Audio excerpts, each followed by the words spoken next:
Thibaut Collin, le titre de votre dernier ouvrage porte selon les interprétations un titre, j'allais dire, soit angoissant, soit surréaliste. Le mariage chrétien a-t-il encore un avenir? Êtes-vous sérieux en posant une telle question? Oui, oui, je suis bien sûr sérieux. Bon, comme vous pouvez vous imaginer, l'éditeur a eu sa part dans la formulation du titre, mais j'assume ce titre. Par là, j'ai voulu poser la question de savoir si dans notre modernité actuelle, modernité tardive comme certains disent, ce que l'Église annonce comme étant la bonne nouvelle du mariage peut être encore audible, attirant pour nos contemporains et bien sûr pour les baptisés, ou est-ce que finalement les conditionnements mentaux, culturels sont tels que l'idée que le mariage soit l'union d'une homme et d'une femme indissoluble et un don de soi définitif apparaissent comme quelque chose de peut-être de très beau, mais d'idéal et donc en fait impraticable.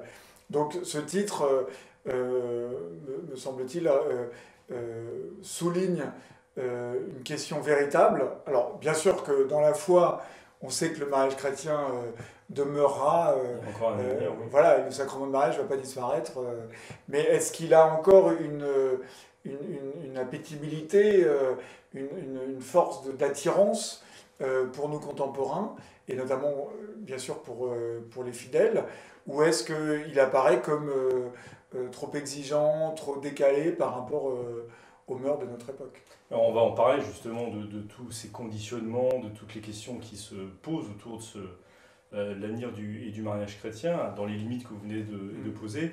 Si vous voulez bien, de manière un peu directe, pardon, je voudrais qu'on vide tout de suite une querelle. Est-ce que vous êtes un opposant radical, absolu et personnel au pape François, ou est-ce que votre démarche s'inscrit dans une autre logique?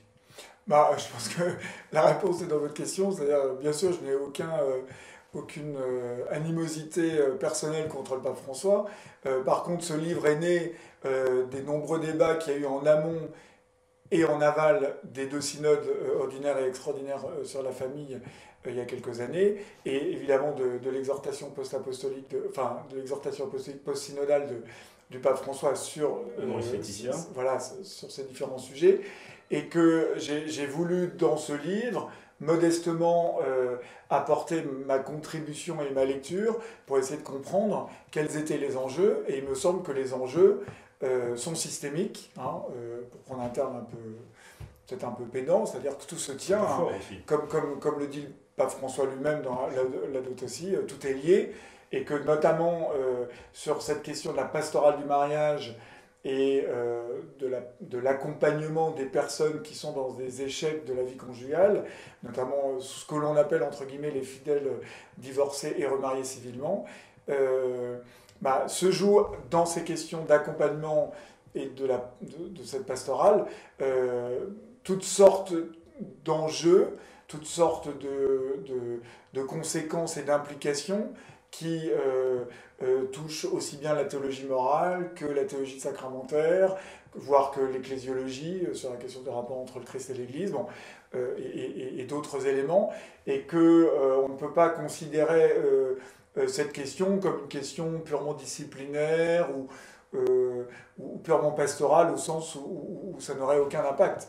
Donc j'ai essayé de restituer la complexité de ces débats en exposant, me semble-t-il, le plus objectivement possible les enjeux, en prenant aussi position, on en reparlera, sur cette question, et en soulignant, me semble-t-il, les questions que divers textes du pape François ou de certains de ses interprètes posent sur ce sujet. On parle là de mariage perçu par l'Église. Et évidemment, l'Église ne vit pas hors sol, elle est dans un contexte, dans un milieu, dans une société, dans une histoire même. Il est indéniable, quoi qu'on en pense, que le mariage, au sens large du terme, subit un effritement quasi universel, que les couples se font, se défont, se refont par ailleurs, que les familles sont éclatées, recomposées également. Vous avez une démarche philosophique aussi, vous êtes philosophe, hein, tout Mm. d'abord. quel regard le philosophe que vous êtes porte sur la réalité de l'union conjugale aujourd'hui et du mariage dans la société qui est la nôtre. Je pense que le mariage tel qu'on le connaît aujourd'hui, notamment en France, mais c'est pas limité à la France, euh, manifeste la radicalisation des principes de la modernité libérale qui ont été, dans le cadre du mariage, formulés dès 1792, donc au moment de la Révolution française, qui a institué donc le mariage civil. Euh, alors, sous quel rapport? C'est-à-dire que le mariage civil est d'un certain côté la consécration d'un principe chrétien qui est le principe Oui, du c'est ce que j'ai consentement. voulu dire. Le principe du consentement, hein, que l'Église a difficilement imposé à un ordre plus traditionnel, entre guillemets, qui voulait que le mariage soit une question des pères de famille et d'union entre des lignages, ce que le roi de France, pour le cas de la France, mais c'est vrai dans d'autres pays, avait tendance à soutenir, hein, et que l'Église, effectivement, peu à peu, notamment à partir du Concile de Trente, vous tenez absolument au principe du consentement, de la liberté du consentement. Donc, sous un certain rapport, le mariage civil est une sorte de consécration du principe de consentement, sauf que, évidemment, entre-temps, si je puis dire, la compréhension de la liberté humaine a évolué, et que on est dans une compréhension individualiste et, disons, libérale de la liberté, qui fait que, dès 1792, si le mariage est le fruit d'un consentement des libertés individuelles, qui dit liberté dit qu'on peut changer d'avis, entre guillemets, et donc simultanément le mariage civil et le divorce sont possibles. Ce qui déjà évidemment est une transformation complète du mariage, du mariage naturel assumé comme institution naturelle, assumé par l'Église comme un sacrement, puisque la vérité, évidemment, du mariage naturel et a fortiori, enfin, et bien sûr sacramentel, c'est l'indissolubilité du don réciproque des époux. Donc là, déjà, il y a une modification qui tient à la compréhension de ce qu'est la liberté et de ce qu'est, évidemment, le don de soi définitif, ou justement qui n'est plus compris comme définitif, puisque, comme dit Rousseau, la liberté ne peut pas s'aliéner à elle-même, entre guillemets, donc on retrouve la même problématique sur les vœux religieux à la même époque. Et finalement, cette compréhension individualiste et libérale du mariage va, alors sans rentrer trop dans le détail, on n'a pas le temps, va aboutir à la loi Taubira, qui est, on pourrait dire, la consécration, entre guillemets, le mot n'est peut-être pas bien choisi, mais l'acmé de cette logique libérale où, finalement, peuvent se marier deux individus, quel que soit leur sexe, et le principe du consentement suffit. Donc évidemment, avec l'ouverture du mariage civil aux personnes de même sexe, qui est un événement anthropologique absolument majeur, et pas simplement politique. Vous voulez dire que c'est un effet de civilisation, quoi, oui, en fait, c'est comme d'ailleurs Christiane Taubira le disait à l'époque, il y a un enjeu de civilisation. Pour une fois, elle disait quelque chose de tout à fait vrai, même si ce n'était pas pour l'évaluer de la même manière que nous. Il y a véritablement ici une bascule anthropologique dont les effets sont évidents dans la société civile, mais aussi dans l'Église. On pourra peut-être en reparler, ou ce sera l'occasion d'un autre entretien. Et donc on voit bien ici que le développement des divorces, des remariages, enfin plutôt des secondes noces civiles, que le développement enfin la possibilité en tout cas de se marier avec des personnes du même sexe, font que ce qui était déjà le cas dès 1792, si vous voulez, la compréhension que l'Église a du mariage comme institution naturelle et la compréhension que la société civile, enfin la société est dans sa dimension, disons, purement politique, et a fortiori dans le cadre de la laïcité française, les deux s'éloignent de plus en plus. Et comme bien sûr les baptisés ne vivent pas sous cloche, ce n'est pas sans conséquence dans la vie de l'Église. Alors justement, vous donnez vraiment l'occasion de ma question. Est-ce que justement l'Église n'a pas comme devoir pastoral et de miséricorde de prendre en compte cette réalité, qui est celle que vous venez de décrire depuis sa genèse historique, on aura peut-être d'ailleurs pu remonter même dans la genèse intellectuelle plus en amont, mais en tous les cas institutionnelle depuis depuis la Révolution française. Est-ce que l'Église n'a pas pour devoir de prendre en compte cette réalité? Et parce que ce qu'il faut évangéliser, à ceux à qui il faut apporter le salut, ce sont les hommes d'aujourd'hui. Ça, bien sûr, tout dépend de ce qu'on entend par prendre en compte. Que l'Église ait à annoncer la bonne nouvelle du mariage à toute personne avec tous ces conditionnements sociaux et mentaux d'aujourd'hui, j'allais dire, c'est dans sa mission telle que notre Seigneur l'a déterminée. Mais tout dépend de ce qu'on entend par justement prendre en compte cette situation. Le problème aujourd'hui, c'est que au nom justement d'exigences pastorales, on voudrait, comment dire, je vais le dire de manière un peu brutale, mais on pourra en parler, tout simplement remettre en cause l'indissolubilité du mariage. Parce qu'il ne faut pas se cacher derrière son petit doigt. À partir du moment où on reconnaît que des personnes qui ont été mariées validement, évidemment, si oui, si la question ne se pose pas, elle ne se pose pas. Mais là, si des personnes qui ont été mariées civilement, qui ont divorcé, qui se sont remariées civilement, d'une manière ou d'une autre, des pasteurs reconnaissent que au bout d'un certain temps, dans certaines conditions, elles puissent de nouveau avoir un accès à la plénitude de la vie sacramentelle. Je pose tout simplement la question, qu'en est-il de l'indissolubilité du mariage? Ça veut dire que, de facto, si ce n'est des iuris, l'Église, pas l'Église, mais certains pasteurs reconnaîtraient que ce nouvel état de vie n'est pas adultérin et qu'il a, j'allais dire, sa légitimité. Oui, mais Thibaut Collin, vous n'êtes pas sans savoir que les pasteurs que vous nommez, là aussi, il ne faut pas se cacher derrière son petit doigt. Certainement parmi eux, le premier des pasteurs, estime que que nombre de fidèles aujourd'hui n'ont pas une connaissance suffisante, une conscience suffisante de l'acte qu'ils posent au moment de leur mariage, et que de ce fait, celui-ci peut être remis en cause. Oui, mais bien sûr, mais dans ce cas-là, on est plus dans l'ordre d'un procès canonique qui peut... Mais ça sera à grande échelle, là. Parce qu'il semblerait que énormément quand on entend le témoignage de certains prêtres, il y a très peu de mariages valides. Alors ça, oui, ça peut-être, mais je veux dire c'est indécidable dans l'ordre d'une discussion de toute façon, doctrinale. On n'est pas là pour le décider. Voilà, mais ce que je veux dire, il y a une forme d'immaturité liée à des conditionnements actuels très forts qui font qu'un certain nombre de mariages en fait, n'en sont pas. C'est-à-dire qu'il y a certaines conditions, notamment un consentement éclairé, une certaine maturité, etc., ne soient pas là et qui font qu'effectivement, comment dire, au terme d'un procès canonique, on reconnaisse qu'il n'y a pas mariage. Ça, c'est une question qui finalement n'a rien de nouveau. Enfin, peut-être que les conditionnements font qu'il y en a plus qu'avant, mais je veux dire, ça ne change rien. La question qui est le cœur du chapitre 8 d'Amoris Laetitia, qui a engendré tous ces débats il y a quelque temps, mais qui, je tiens à le rappeler, parce qu'on pourrait dire, voilà, mais ça, on en parlait il y a 1 ou 2 ans, mais c'est fini.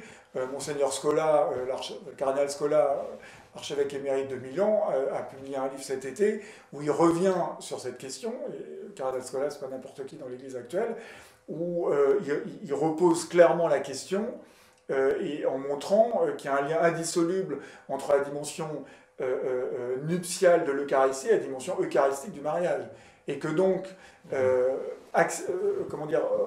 permettre à des personnes qui sont objectivement en état d'adultère, quelle que soit l'imputabilité de leur conscience, qui sont objectivement en état d'adultère, qui puissent être publiquement et objectivement accueillis à la table de communion, pose une question sur, si vous voulez, la signification même de ce qu'est l'union conjugale, le mariage chrétien, et plus généralement même à un niveau anthropologique de ce qu'est la sexualité. Comment nommer l'union sexuelle de 2 personnes qui, par ailleurs, sont encore mariées, en tout cas tel que l'Église le perçoit. Donc ça, c'est des questions à la fois morales, anthropologiques et bien sûr sacramentelles, qui, je veux dire, sont encore pleinement posées. Et que Amoris Laetitia, loin de résoudre, laisse en fait en suspens. Alors vous avez parlé de sacramentalité, là, dans ce que vous venez de dire. Dans votre livre, vous dites à un moment, alors je traduis avec mes mots, mais vous allez me dire si j'ai trahi votre pensée aussi, il semblerait que, d'après vous, si on met un coin dans le sacrement de mariage, si on commence à prendre des libertés ou à le réinterpréter selon tous les aspects qu'on vient de décrire, pour vous, c'est tout l'édifice sacramentel qui risque d'être remis en cause. En fait, c'est ça, ce que j'ai bien compris. Dans le sujet qui nous intéresse, il y a 3 sacrements qui sont immédiatement concernés. Il y a bien sûr le mariage, l'Eucharistie et le sacrement de réconciliation. Alors l'Eucharistie, parce que justement la question c'est de savoir si les chrétiens remariés civilement peuvent recevoir la Sainte Eucharistie, et le sacrement de confession, parce que... normalement, pour accéder à la table de communion, il faut s'être préalablement confessé. Qu'en est-il de l'absolution d'un pénitent qui refuse ou n'est pas prêt à changer, changer son état de vie?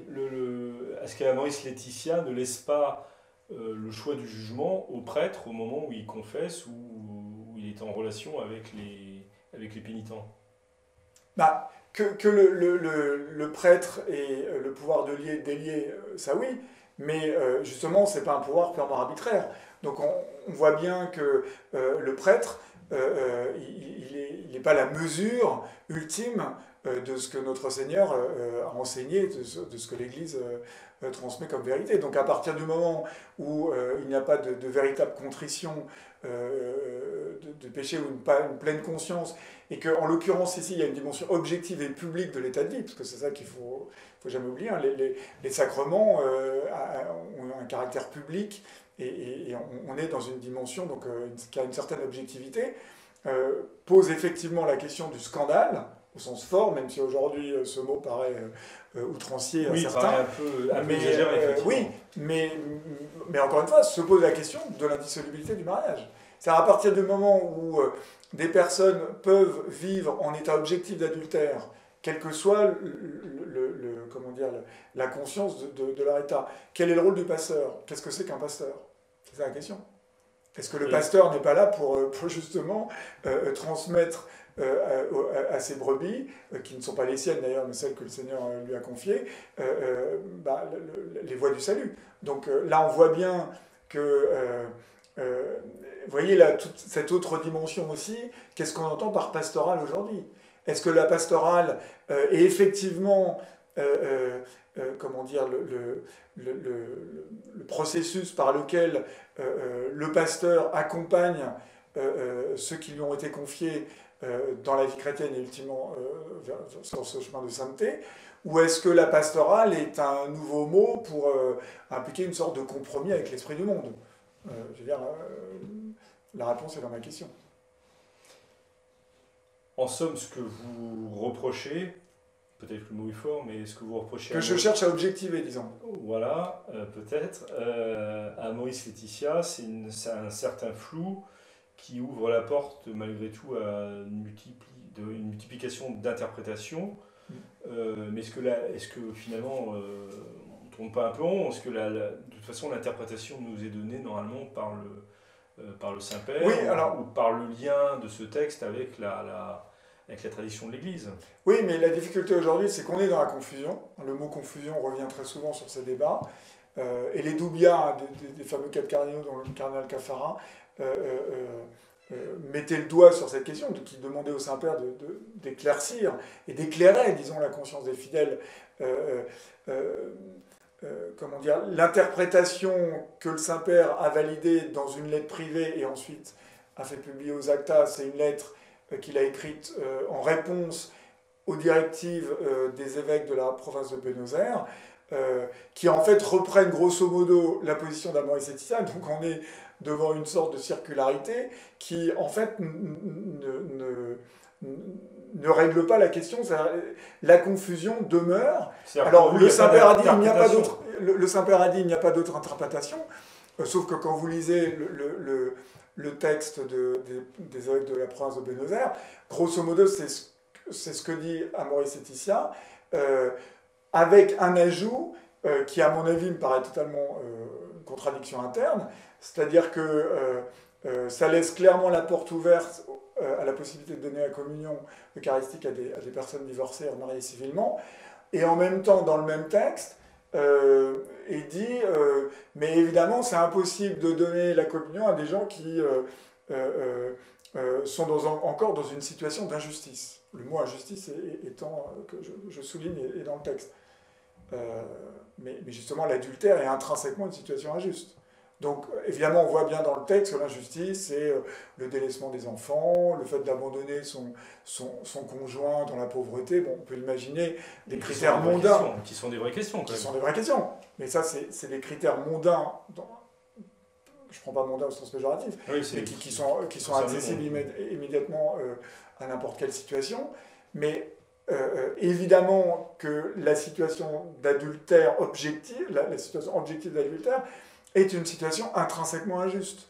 Donc vous voyez que le texte des évêques de Buenos Aires, moi j'attends qu'on me l'explique, hein, mais est intrinsèquement contradictoire sous ce rapport-là.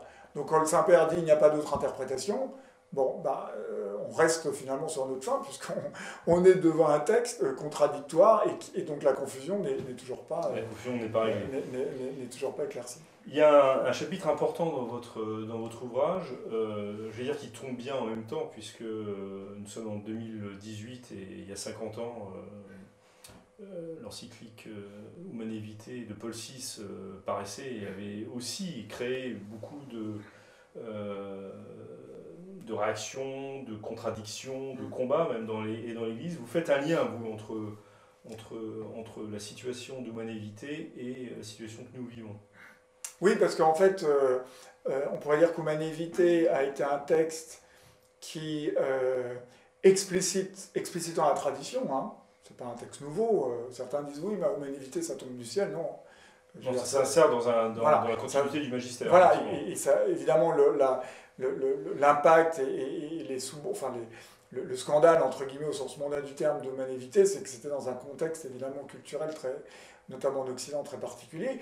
Mais Humanae Vitae commence à expliciter, on pourrait dire, toute une anthropologie du couple humain, au service de l'intelligence, effectivement, du refus de la contraception et au service de la régulation des naissances selon un respect de l'ordre naturel voulu par Dieu, et qu'à partir d'Humanae Vitae, on va avoir deux réactions. La réaction de tous les théologiens et évêques contestataires qui vont attaquer le texte soit sur son argumentation, la loi naturelle, notamment sur la question de la loi naturelle, soit en relativisant la portée de ce texte avec toute une doctrine de la conscience que l'on retrouvera évidemment aujourd'hui dans les débats sur la question du mariage. Et puis l'autre, évidemment, interprétation, c'est ce que le cardinal Wojtyła, puis ensuite Jean-Paul II, va développer dans sa théologie du corps, dans Veritatis Splendor, qui, n'oublions pas, a été publié 25 ans jour pour jour après Humanae Vitae, donc qui est clairement, ne serait-ce que par la date, une réponse à tous les théologiens contestataires qui, à l'occasion de la remise en cause d'Humanae Vitae, remettaient en cause les fondements même de la théologie morale. Or, il se trouve qu'une bonne partie des contestataires d'Humanae Vitae qui ont continué à contester l'enseignement de Jean-Paul II se retrouvent aujourd'hui, ou leurs héritiers, pour finalement soutenir certaines interprétations sur notre sujet qui donnent une interprétation de la conscience morale comme autonome, contestent la question de la loi morale naturelle, etc. Donc en fait, je pense que pour avoir une intelligence des débats actuels, il faut au moins remonter sur Humanae Vitae et parcourir, ce que j'essaie de faire dans le livre, parcourir tous les débats, même il faudra remonter au Concile Vatican II, pour montrer comment, en fait, la notion de personnalisme va être soit le cheval de Troie finalement d'une modification et d'une subversion de la théologie morale et de la théologie sacramentaire, soit va être un approfondissement homogène de la tradition de l'Église pour mettre mieux en valeur la vérité du bien du mariage et de la sexualité humaine. Et là, dans cette dernière interprétation, vous êtes complètement dans la filiation vauchtilienne, puisque vous intégrez complètement l'enseignement du cardinal Wojtyla et de Jean-Paul II ensuite sur le mariage et ce qu'il a appelé, ce qui s'appelle la théologie du corps. Bien sûr, et quand Benoît XVI, il y a quelques années,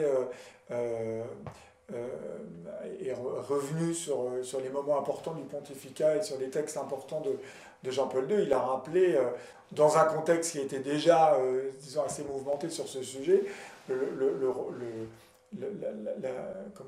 l'importance de Veritatis Splendor, qui est une encyclique, malheureusement, qui a été très peu reçue, notamment en France, pour des raisons assez évidentes.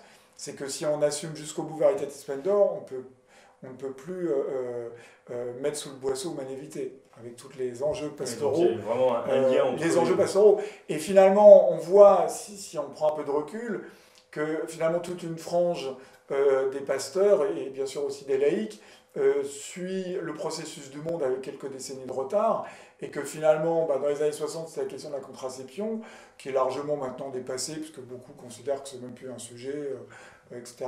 Et les sujets aujourd'hui, c'est l'homosexualité, ce sont les divorcés mariés, qui finalement, c'est l'agenda du monde qui se répercute quelques années après dans la conscience de l'Église, enfin dans la conscience des baptisés et des pasteurs. Et donc là, la question, c'est de savoir, est-ce que la vocation de l'Église est de suivre le processus du monde avec un peu de retard? Malheureusement, on a vu dans d'autres domaines que certains pasteurs, effectivement, étaient dans cette logique, pensant au marxisme notamment à une époque. Là, aujourd'hui, c'est plus le marxisme, c'est l'individualisme libéral. Ou est-ce que, justement, la mission des pasteurs est de continuer à transmettre ce que l'Église et le Christ demandent pour nos contemporains qui ont une soif de cette vérité, même s'ils n'en ont pas conscience. Vous voulez dire qu'actuellement, nous sommes face à un moment historique pour les chrétiens de se situer dans une certaine fidélité face employons les grands mots, face à la dictature libérale qui se présente face à nous? Oui, notamment sur ces questions qui touchent le corps sexué, la procréation, pensons aux questions qui tournent autour de la PMA, bien sûr donc, les enjeux sur l'homosexualité, avec les questions actuelles sur la crise des prédateurs sexuels dans l'Église.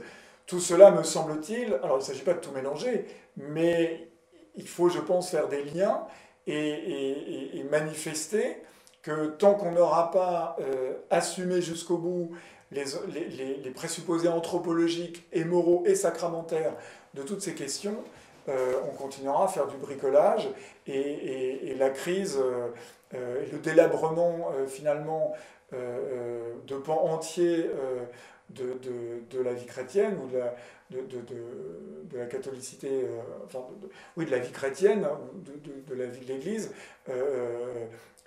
se délabreront.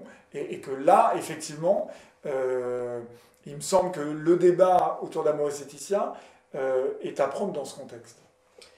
Thibaut Collin, merci beaucoup. Je rappelle le titre de votre ouvrage, Le mariage chrétien a-t-il encore un avenir pour en finir avec les malentendus? C'est son sous-titre et c'est publié aux éditions Artege.